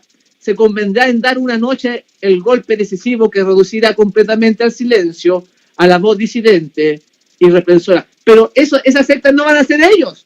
No va a ser la corporación adventista del séptimo día, porque ellos ya han transado con Roma. Va a ser aquellos grupos, estos disidentes, estos fanáticos, estos extremistas que denuncian al papado como el anticristo, como los poderes que se coligan con el dragón. Y esa va a ser la verdadera secta aborrecida, no ellos, porque ellos no quieren ser, ya han elegido otro camino. En el ecumenismo, el asociarse con Roma. En Éxodo, en el capítulo 23 y el versículo 32-33 nos amonesta diciendo así: no harás alianza con ellos, ni con sus dioses. En tu tierra no habitarán, no sea que te hagan pecar contra mí, sirviendo sus dioses, porque te será tropiezo. La palabra de Dios es bien clara. No debemos tener alianza con los paganos. En 2 Corintios 6, 14, 15 dice: no os unáis en yugo desigual con los incrédulos. Muchas veces se aplica a lo que es la pareja, pero también tiene que ver con las religiones. En Apocalipsis 18, 4 dice: y oí otra voz del cielo que decía: salid de ella, pueblo mío, para que no seáis partícipes de su pecado, ni recibáis parte de sus plagas. Ese es el mensaje que debemos dar. La salida de Babilonia. Estamos luchando contra Nimrod. El anticristo se levanta y se une sin que la gente se dé cuenta. Y si nosotros tenemos la luz, tenemos la claridad que el Señor nos ha puesto en nuestros corazones y nos vamos a quedar callados, vamos a ser perros mudos, dice la Escritura, si nosotros no hablamos. En Conflicto de los Siglos, me emociona esto porque es tan importante, mis hermanos. Está la salvación en juego, miles de religiones engañadas. En el Conflicto de los Siglos, en la página 552, dice: la Iglesia papal no abandonará nunca su pretensión a la infalibilidad, mis hermanos. Todo lo que ha hecho al perseguir a los que rechazaban sus dogmas, lo da por santo y bueno. ¿Y quién asegura que no volvería a las andadas siempre que se le presentase la oportunidad? Deróguense las medidas restrictivas impuestas en la actualidad por los gobiernos civiles y déjese a Roma que recupere su antiguo poder y se verá resucitar en el acto su tiranía y sus persecuciones. No, mis hermanos, el catolicismo no ha cambiado. Roma sigue siendo la misma, se ha puesto una pintura de cristianismo solamente. No se confunda. Lo podemos ver. Durante esta semana también tuvimos una noticia acerca del Papa Francisco I, que señalando cuando golpea él a una feligrés que lo toma de la mano y le da 2 golpes. El Papa, increíble, ¿no? Pero está en video, no le puedo mostrar un video acá, pero le voy a decir esta noticia y que después, al otro día, él pide perdón por haber golpeado a esta mujer. Dice: tantas veces perdemos la paciencia, dice el Papa Francisco. A mí también me ocurre. Me disculpo por el mal ejemplo dado ayer, o sea, durante esta semana, me parece que fue el 2 de enero. Declaró el pontífice desde una ventana del Palacio Apostólico de la Plaza San Pedro del Vaticano. El Papa Francisco reprendió el martes a una mujer que lo agarró del brazo y lo tiró hacia ella. Esto que le estoy leyendo es una noticia que se dio en todo el mundo. Cuando saludaba a los fieles en su visita a la Plaza San Pedro tras oficiar la última misa del año, o sea, esto fue casi el 31 del primero. La mujer de rasgos asiáticos se encontraba junto al resto de fieles tras las barreras de seguridad de la plaza. Cuando el Papa pasó a su lado, ella se apresuró a tomarlo del brazo con sus 2 manos para hacerle un comentario. No esperaba lo que le vendría, dice la noticia. El Papa Francisco le golpeó la mano en señal de reprimenda, visiblemente irritado, se enojó. El sumo pontífice de 83 años se retiró de la escena ofuscado por lo ocurrido. El encontronazo se produjo en la Plaza San Pedro. Increíble cómo se ve en video que él golpea a esta mujer, porque en realidad, como él es jesuita, siempre se denota una cara apacible como de un cordero, pero aquí le salió el verdadero, lo de adentro, aunque minutos antes había él oficiado la última misa del año y ya estaba con ese mal espíritu. Pero esto no es nuevo, mis hermanos, porque ellos nos van a perseguir, nos van a encarcelar, los jesuitas sobre todo, que eran el brazo derecho del papado para eliminar a los de la Reforma, los protestantes. Tenemos el otro caso que sucedió el 15 de enero del año 2015, donde el Papa da una entrevista en avión y él dice que si usted le trata mal, o sea, le trata mal a su madre o le dice algo feo, entonces él puede se puede responder con un puñetazo, con violencia. En la agencia EFE, aquí ve la noticia, en el avión que trasladaba de Sri Lanka a Filipinas, el Papa Francisco afirmó que la libertad de expresión tiene sus límites y que no se puede provocar ni ofender a la religión. Vean, lo mismo que ha estado repitiendo, que no podemos ofender a otras religiones, pero nosotros vamos a dar el mensaje del tercer ángel de todas maneras. Dice así: tenemos la obligación de hablar abiertamente, de tener esta libertad, pero sin ofender, dice el Papa. Es verdad que no se puede reaccionar violentamente, pero si Gasbarri, o sea, está hablando Gasbarri, el Papa aludió a uno de sus colaboradores que estaban ahí en el avión. Mi gran amigo, dice una mala palabra de mi madre, de mi mamá, puede esperarse un puñetazo. Es normal, aseguró el Papa. O sea que si usted le habla mal a su mamá, él puede responder en forma violenta. Porque como tiene ese concepto de los jesuitas, y los jesuitas, ellos pueden matar, pueden hacerse con el cuchillo, pueden usar veneno, pueden usar rifle, pistola, entonces él no lo ve malo. Increíble como líder tan grande de una de las religiones más grandes, cerca de 1.000 millones, puede hacer estas declaraciones que la violencia puede ser usada bajo determinadas situaciones. Francisco lamentó que haya mucha gente que habla mal de otras religiones, que convierten en un juguete las religiones de los demás.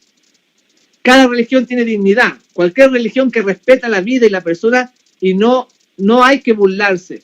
Este es el límite, explicó el Papa. Por eso que el asunto de ser religión quiere decir que usted no ofende, que usted respeta, que usted no dice malas palabras acerca de otros, de otras religiones. Por eso no podemos atacar al papado, no podemos decir nada de la Virgen María en otras palabras, no podemos dar el mensaje de los tres ángeles.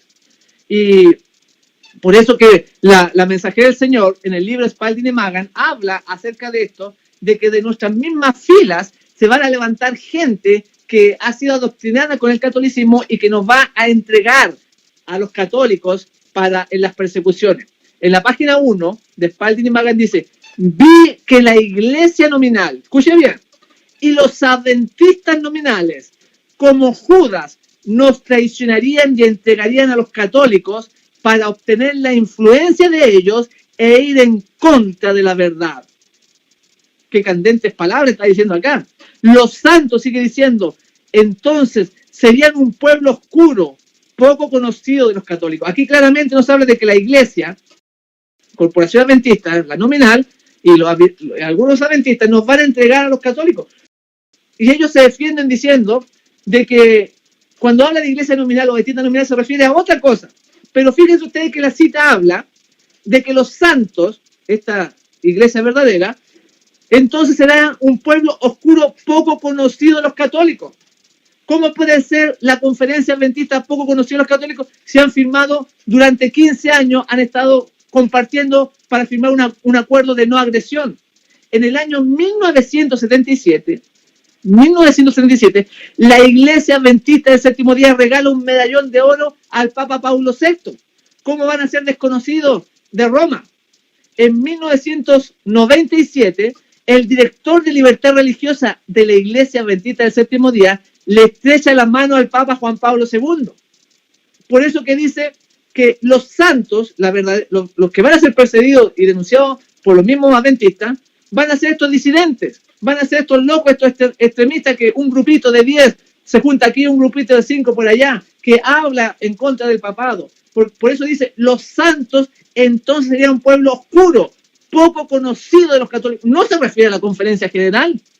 Usted tiene el otro ejemplo de Jan Paulsen, que fue presidente de la conferencia general, como él fue discípulo del Papa Benedicto XVI. Él iba a las charlas allá en Roma. Imagínense, el presidente de la conferencia adventista, ¿cómo van a ser desconocidos para los católicos? ¿Y qué decir del Instituto de Investigación Bíblica de la Iglesia Adventista, dirigido por Ángel Rodríguez, que fue al Vaticano con una delegación de pastores y conversaron allá? Porque esta cita se está refiriendo a la iglesia nominal, a la Corporación Adventista. Vi que la iglesia nominal y los adventistas nominales, como Judas, nos traicionarían y entregarían a los católicos para obtener la influencia de ellos, porque cuando vengan catástrofes, cuando vengan huracanes, cuando venga más esta sequía, el hambre sobre el mundo, este mundo va a entrar en caos. Para tener la gracia de ellos, nos van a entregar, para decir que nosotros no tenemos nada que ver con ellos. Y qué hablar del CETAI, las universidades adventistas, como los mismos sacerdotes católicos van a las universidades donde se forman a los futuros pastores adventistas, aprobados por la bestia. ¡Qué increíble! Ya voy a explicar un poquito de eso. En la página 496-497 dice: fue la apostasía lo que indujo a la iglesia primitiva a buscar la ayuda del gobierno civil. Y esto preparó el camino para el desarrollo del papado, simbolizado por la bestia, que es lo que estaba explicando. Pablo lo predijo al anunciar que vendría la apostasía y sería revelado el hombre pecado. De modo, escuche esta frase a la que queremos llegar, de modo que la apostasía en la iglesia prepara el camino para la imagen de la bestia. Claro, mientras más Navidad, más Año Nuevo, celebran distintas cosas del mundo, mientras más apostasía entre la Corporación Adventista, más van a estar del lado de la imagen de la bestia, se van a unir con otras religiones, con el protestantismo apóstata, porque eso es la imagen de la bestia. de modo que la apostasía en la iglesia prepara el camino para la imagen de la bestia. Y entonces ellos, los jesuitas, han arguido un sistema de infiltración. Y voy a poner los testimonios siguientes, que son desconocidos, pero tengo que darlo a conocer, del ex jesuita Alberto Rivera, donde él menciona cómo infiltran las distintas religiones pentecostales, mormonas, adventistas, testigos de Jehová, para llevarlos a Roma. Él dijo así antes de que lo matasen, porque ya está muerto, ¿no? Ya este es jesuita. Yo trabajo, dice él, y trato con la infiltración en las iglesias e instituciones religiosas, así como en el gobierno. Este es el propósito que el sistema católico tiene todo el tiempo: infiltrar todas las áreas de la vida en la que aquellos puedan tener control y acceso para el gobierno mundial que se viene. Lo que significa es que, en preparación para el gobierno mundial, la institución católica romana, especialmente desde 1541 y durante 500 años, estuvieron en preparación, infiltrando cada nivel para tomar el control del mundo político y religioso. Bueno, también vemos que hay un cardenal jesuita que se llama Agustín Bea, que da testimonio de que Rivera era un sacerdote jesuita, que se aprendió los secretos en el Vaticano cuando era cura jesuita. Así que no hay duda de que este hombre realmente era. Y él narra, por ejemplo, da su testimonio de Abraham Lincoln, que dice él: Abraham Lincoln fue asesinado, pero no directamente por la orden de los jesuitas. Lo mismo pasó con el presidente Kennedy, con algunas diferencias. Abraham Lincoln, que profesaba ser cristiano, un sólido cristiano, y luego que profesaba ser católico, como Kennedy, que fue avergonzado cuando se le preguntó qué iba a hacer como presidente católico con la institución y los intereses de la institución católica romana cuando fuera presidente, le preguntaron. Entonces, él dijo que iba a poner la Constitución de los Estados Unidos por sobre el canon de la institución católica, y eso le trajo la desgracia, y ustedes ven que lo mataron. Él sigue señalando Rivera, él es jesuita. Hay dos doctrinas que tienen especial interés. Hay dos doctrinas que son el objetivo principal de la institución católica. Se llama la doctrina de la sucesión apostólica, que trata acerca del papado, y la otra es la doctrina del tiempo y el poder, que está tratando con un gobierno mundial. O sea, ¿a qué se refiere con el tiempo? Se refiere a que en lo que son las profecías, por ejemplo, lo que son las profecías, ellos le dan otro tiempo a las profecías. Por ejemplo, las profecías de Apocalipsis, ellos dicen que ya se cumplieron todas, la del cuerno pequeño, la de la bestia, de la mujer, las tiran para el pasado y que no tienen un cumplimiento hoy en nuestros días. ¿Le parece conocido eso? Por ejemplo, él dice: voy a mencionar las cosas importantes que se ocupan en el área de la profecía.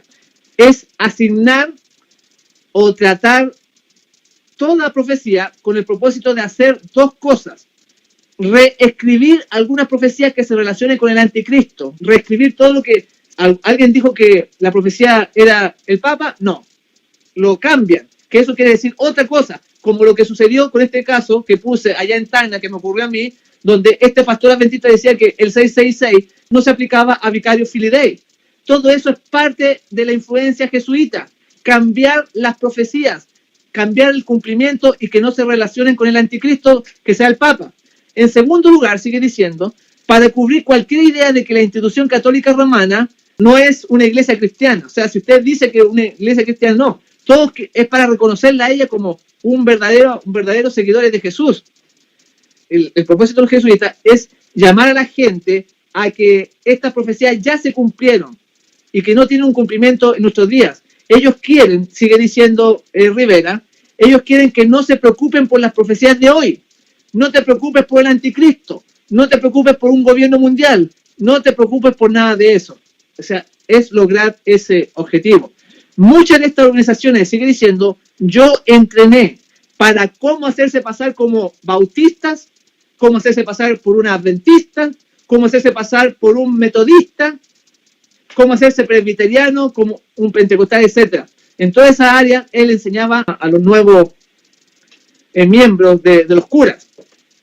También tenemos que a Elena de White se le mostró algo similar en Testimonios para la Iglesia, en el tomo 1, en la página 502, donde dice lo siguiente: a nuestro regreso en el camino, sostuvimos 2 reuniones en Orange y vi evidencia de que la iglesia se había beneficiado y animado. Nosotros mismos fuimos refrigerados por el Espíritu del Señor. Esa noche soñé que estaba en Battle Creek y miraba por el cristal del lado de la puerta. Observé una compañía que se acercaba a la casa de 2 en 2, donde ella estaba. Sigue diciendo, parecían decididos y determinados. Los conocía bien y me volví para abrir la puerta de la sala para recibirles. Pero decidí mirar de nuevo. O sea, ella conoce a estas personas que vienen ahí. La escena cambió. La compañía ahora parecía una procesión de católicos. Uno llevaba en su mano una cruz, otro un escapulario. Y a medida que se acercaban, el que llevaba el escapulario hizo un círculo alrededor de la casa, repitiendo 3 veces. Esta casa está proscrita. Sus pertenencias deben ser confiscadas. Han hablado contra nuestra santa orden, refiriéndose a los jesuitas. Me sobrecogió el terror. Atravesé la casa corriendo, salí por la puerta del norte y me encontré en medio de una compañía, algunos de los cuales conocía, pero no me atreví a decirles una palabra por medio a ser traicionada. Traté de encontrar un lugar apartado donde pudiera llorar y llorar sin encontrarme, con ojos impacientes e inquisitivos. Repetí a menudo, si me dijeran qué he hecho o qué he hecho. Lloré mucho al ver nuestros bienes confiscados. Así que ella ve gente que le conocía a ella, pero que se dio cuenta de que en realidad eran católicos, que eran jesuitas que venían a confiscarle. Ella se sentía traicionado, porque claro que más amigos que ella tenía que eran los de la iglesia adventista, ¿no? Gente que era creyente, pero ahora tenían un cambio. Esta visión es una clara realidad hoy en día, es una visión que se ha cumplido. Voy a mostrar algunos testimonios de lo que estoy mencionando, que están dados en video, que hay personas que los comunican que esto es así. Por ejemplo, lo que sucedió en la Universidad de Andrew. Escuche bien, va a hablar un profesor que él menciona cómo se metió un profesor ahí jesuita a enseñar.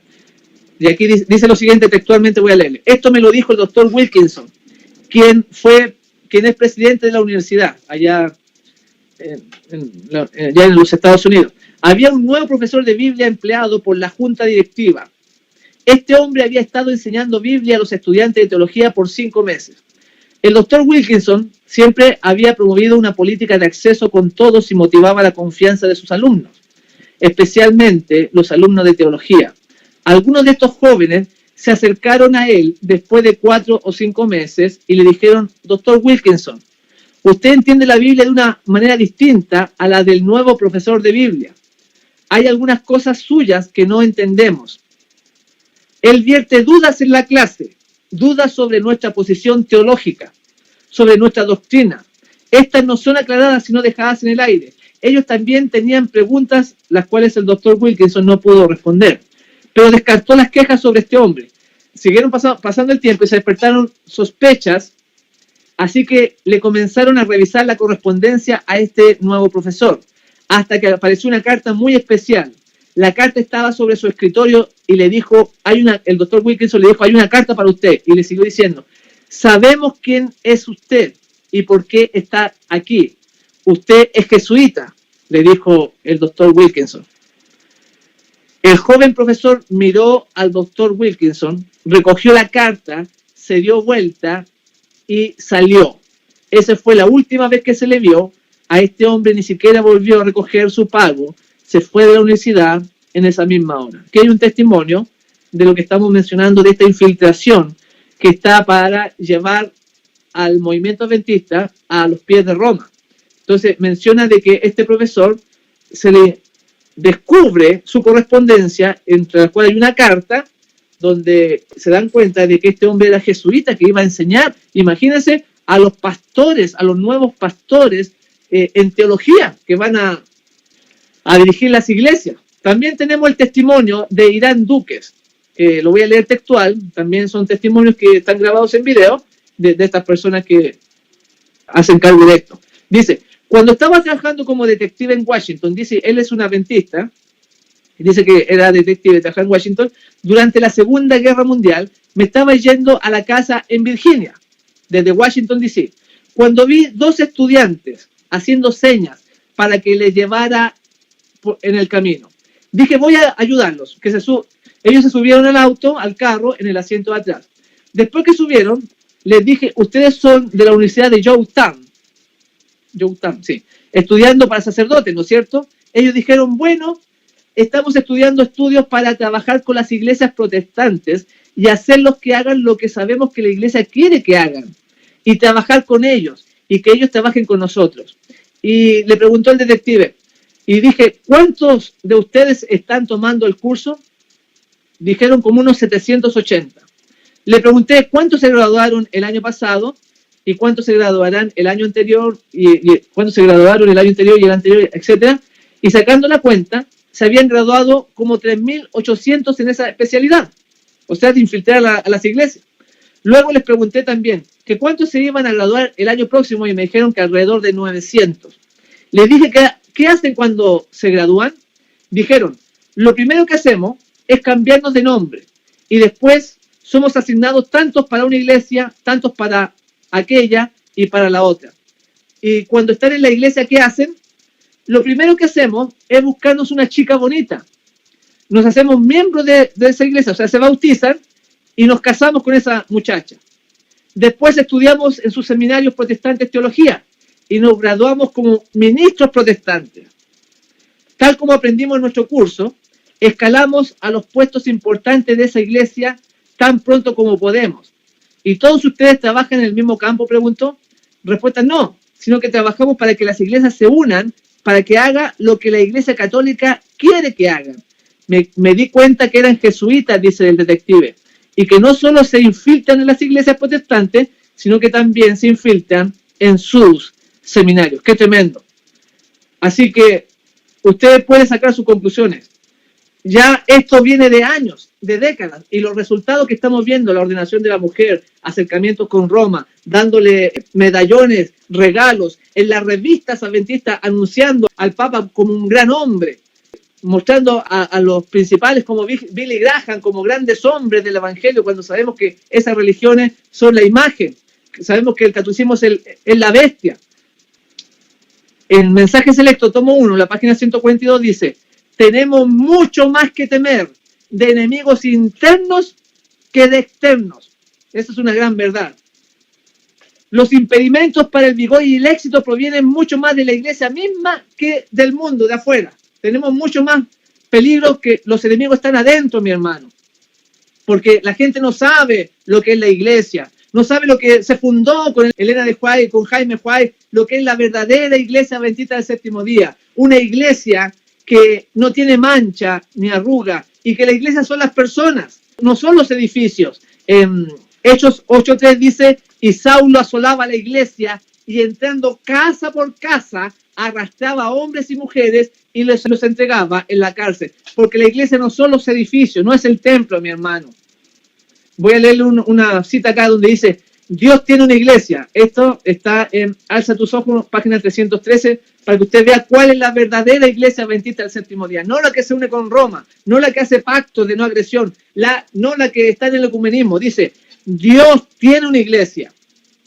No está compuesta por grandes catedrales, ni la iglesia oficial establecida, ni las diversas denominaciones, sino el pueblo que ama a Dios y guarda sus mandamientos. Porque donde están 2 o 3 congregados en mi nombre, allí estoy yo en medio de ellos. Gloria a Dios. Mateo 18:20. Aunque Cristo esté aún entre unos pocos humildes, esta es su iglesia. Pues solo la presencia del alto y sublime que habita en la eternidad puede constituir una iglesia, donde 2 o 3 que aman y obedecen los mandamientos de Dios están presentes. Jesús los preside, ya sea en un lugar desolado de la tierra, en el desierto, en la ciudad o encerrado en los muros de una prisión. Así que en todo tiempo, mis hermanos, desde el principio, las almas fieles han constituido la iglesia de Dios aquí en la tierra. Hechos los Apóstoles, página 10, sale eso. Así que no se confunda. Ya voy a ir terminando porque el tiempo se nos ha pasado. Debemos ser hacedores de la palabra y no tan solo oidores, engañándonos a nosotros mismos, dice Santiago 1:22. Debemos practicar todo lo que hemos aprendido. En el conflicto de los siglos, en la página 215, dice, pasados los primeros triunfos de la Reforma, Roma reunió nuevas fuerzas con la esperanza de acabar con ella. Entonces fue cuando nació la orden de los jesuitas, que iba a ser la más cruel, la menos escrupulosa y la más formidable de todos los campeones del papado, libre de todo lazo terrenal y de todo interés humano, insensibles a la voz del afecto natural, sordos a los argumentos de la razón y a la voz de la conciencia. No conocían los miembros más ley ni más sujeción que la de su orden, y no tenían más preocupación que la de extender su poderío. Qué tremendo. Esta gente de los jesuitas realmente son de temer. Realmente va a ser dura la batalla entre los que guardan los mandamientos de Dios y tienen la fe de Jesús, que tienen que dar el mensaje de los tres ángeles. También tenemos algunas personas públicas de la historia, como Napoleón Bonaparte, que dijo lo siguiente: los jesuitas son una organización militar, no una orden religiosa. Su jefe es el general de un ejército, no el mero abad de un monasterio. Y el objetivo de esta organización es poder. Poder en su más despótico ejercicio. Poder absoluto universal. Poder para controlar el mundo bajo la voluntad de un solo hombre, que nosotros sabemos que es el Papa. También Abraham Lincoln, que lo asesinan, ustedes saben la historia, dice él: la guerra civil americana nunca hubiera sido posible sin la siniestra influencia de los jesuitas. Esa es la voz de la historia, una voz pública, una voz que nadie puede negar, porque realmente vivimos en tiempos peligrosos donde se unen los que se llaman nominales, los hijos de Dios nominales, se unen con Roma, porque esto ya está en marcha. La Escritura dice: aquí está la paciencia de los santos, los que guardan los mandamientos de Dios y tienen la fe de Jesús. Y en Apocalipsis 17:6 dice: y vi a la mujer embriagada de la sangre de los santos y de la sangre de los mártires de Jesús, y cuando la vi quedé maravillado con grande asombro. Así que lo que viene, viene, mi hermano. Hay que prepararse, hay que estar con Jesús de verdad, usted y Dios en forma personal, no con el esposo, con la esposa, con el vecino, con el anciano, con el pastor, no, usted y Cristo. Tiene que haber un nuevo nacimiento, y tiene que, la levadura de la piedad tiene que es el reino de los cielos, tiene que crecer en el corazón del hombre. En Mateo 13:33 dice: el reino de los cielos es semejante a la levadura que tomó una mujer y escondió en 3 medidas de harina hasta que todo quedó leudado. Esta levadura es la obra de Dios, es la obra del reino en el corazón del ser humano. En Palabra de Vida del Gran Maestro, la página 69 lo explica, dice: como la levadura cuando se mezcla con la harina, obra desde adentro hacia afuera, tal ocurre con la renovación del corazón que la gracia de Dios produce para transformar la vida. Y escuche bien esta frase de oro: no es suficiente un mero cambio externo para ponernos en armonía con Dios. Hay muchos que tratan de reformarlo corrigiendo este o aquel mal hábito y esperan llegar a ser cristianos de esta manera. Pero ellos están comenzando en un lugar erróneo. Nuestra primera obra tiene que ver con el corazón. El profesar la fe, mi hermano, y el poseer la verdad en el alma son dos cosas diferentes. El mero conocimiento, sigue diciendo ella, el mero conocimiento de la verdad no es suficiente. Podemos poseer ese conocimiento, pero el tenor de nuestros pensamientos puede seguir siendo el mismo. El corazón debe ser convertido y santificado. Y esa es la obra de los 144.000. Es un corazón convertido para que nuestra lengua se desate, para que el mensaje llegue, para que vaya con poder el mensaje de los tres ángeles, a pesar de las amenazas de Babilonia, a pesar de esta mujer ramera, de la bestia, de la imagen, que van a perseguir y van a matar inclusive al pueblo de Dios. Vamos al Creador, estudiamos la Biblia, consagrémonos cada día, porque tiene que haber una obra de Dios, del reino de los cielos en nosotros. La última cita dice: a menudo se levanta la pregunta, hablando de la obra de la levadura en nuestro corazón, que es el reino de Dios, dice: a menudo se levanta la pregunta, ¿por qué entonces hay tantos que pretenden creer en la palabra de Dios, en los cuales no se ve una reforma en las palabras, en el espíritu y en el carácter? dice ella. Pregunta, ¿por qué hay tantos que no pueden soportar la oposición a sus propósitos y planes, que manifiestan un temperamento no santificado y cuyas palabras son ásperas, despóticas y apasionadas? Se ve en ellos el mismo amor al yo, la misma indulgencia egoísta, el mismo mal genio y lenguaje precipitado que se nota en la vida de los mundanos. Porque es el carácter, mi hermano. Tenemos que trabajar en él. Aquí está la paciencia de los santos. Son santos, no son impacientes, no son mundanos, no son egoístas. Sigue diciendo, existe el mismo orgullo sensible, la misma concesión a la inclinación natural, la misma perversidad del carácter, que si la verdad fuera completamente desconocida para ellos. La razón es que no están convertidos, no han escondido la levadura de la verdad en su corazón. No ha habido oportunidad para que ella realice su obra.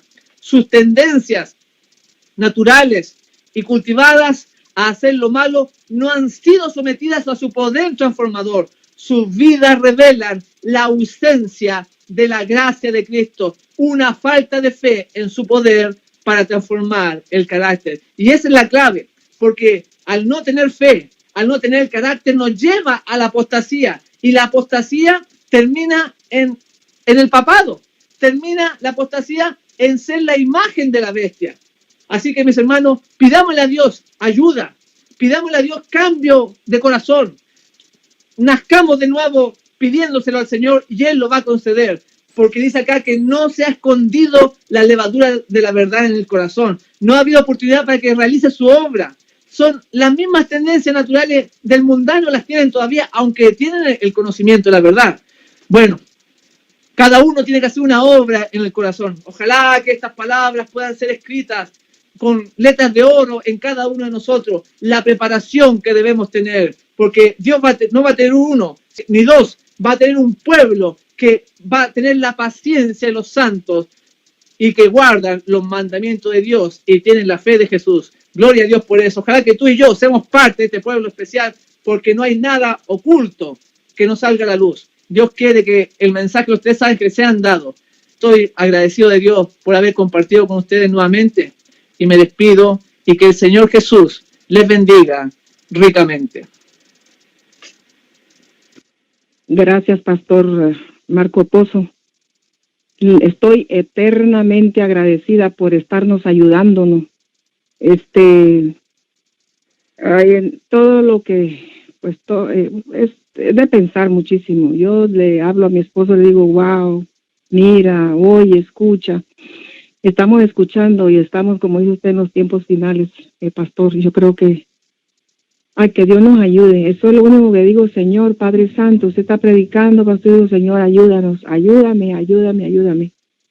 Porque yo sé que la salvación va a ser individual, pero tenemos que agarrarnos de la mano de Dios. Pastor, yo he puesto que, ¿verdad?, en WhatsApp, que oren por usted, por las idas que tiene usted a esos lugares, que Dios permita que así sea y que le vaya bien. Vamos a estar orando por su ida a esos lugares, a predicar, como lo ha hecho hasta ahora. Me dicen que sí, que van a estar en sus oraciones. Usted, pastor, va a estar en las oraciones de los hermanos, de muchos hermanos. Muchas gracias a todos los hermanos que nos ayudan con la oración, hermana María. Se necesita mucho. Muchas gracias. Bastante, sí. Yo sé que cuando usted ya esté fuera, ¿verdad?, y salga, yo sé que usted ya no va a poder entrar. Pero, pastor, en lo que usted está ahí, yo le pido de favor de que nos ayude, pues, ¿verdad?, a predicar en esta cadena. Y yo siempre voy a estar en contacto con usted. El día que usted no pueda, pastor, usted me dice unos 3 días antes, me dice, hermana, yo voy a salir, porque yo sé que usted es un hombre muy ocupado, pastor, muy ocupado. Déjeme saber, pastor, por favor, se lo pido. Y ya desde hoy le digo que lo espero el otro sábado. Si usted no puede, pastor, y ya cuando salga, déjeme saber. Pastor, lo queremos mucho, lo apreciamos mucho, que Dios me lo bendiga y siempre voy a estar en contacto con usted. Gracias, muchísimas gracias. Bendecido día y feliz sábado a usted y a su esposa. Dios les bendiga mucho, hermana María. Dios les bendiga mucho. Gracias, pastor. Estamos hablando. Gracias.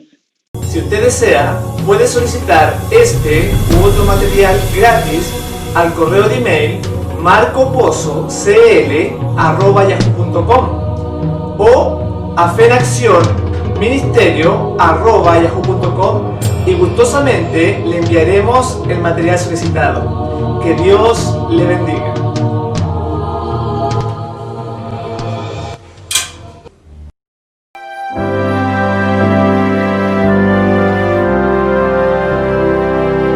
Hijo de Dios, eterno Rey, desde su trono descendió para pisar un suelo vil y cual cordero perecer.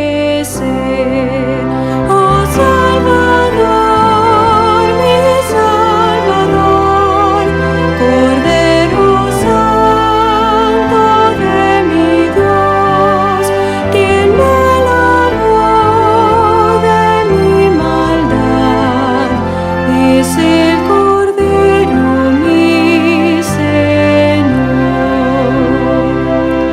En una cruz clavado fue por una turba infame y cruel, sacrificaron sin piedad a mi Jesús Cordero.